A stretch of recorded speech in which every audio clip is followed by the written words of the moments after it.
हामी कलाकार प्रत्येक गीत तपाईँहरूको माझमा यसरी प्रस्तुत दिन पाइरहेका छौँ र यो महोत्सवलाई अगाडि बढाउनको लागि सफल बनाउनको लागि तपाईँहरू प्रत्येक दिन गरिमामय उपस्थिति जनाइदिनु भएको छ र यो सफल हुनको लागि सम्भव रहेको छ। तपाईँहरू भोलि पनि यत्तिकै उपस्थिति रहनेछ, अझै धेरैजना आउनुहुनेछ भन्ने मलाई पूर्ण विश्वास छ।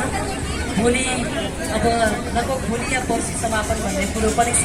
आधिकारिक रूपमा मलाई थाहा छैन, आधिकारिक जानकारी आएपछि म तपाईँहरूलाई भन्नेछु। तर जति दिनसम्म यो महोत्सव चल्छ तपाईँहरू सबैजना आउनुहुनेछ भन्ने मलाई पूर्ण विश्वास छ। भोलि हाम्रो माझमा अत्यन्त लोकप्रिय चर्चित भाइरल गायिका भएर छौँ कहिले ढोकेबाज आउँछन्, कर्ता हामी छु उसमा धेरै जस्ता उहाँका सबै चर्चामा छ। एलिना चौहान बहिनी लगायत पूर्ण विश्वास छ। तपाईँ सँगसँगै धेरैजना सामाजिक सञ्जाल प्रयोगकर्ता हुनुहुन्छ, फेसबुक चलाउनुहुन्छ र धेरै त टिकटक चलाउनुहुन्छ, हो कि होइन?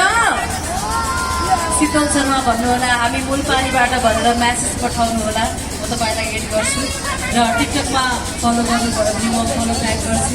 त्यतातिर पनि कुराकानी गरौँला, रमाइलो गरौँला, हुन्छ कि हुँदैन? मरेर लानु केही पनि छैन। हेर्नुहोस्, आज मरिहाल्यो भने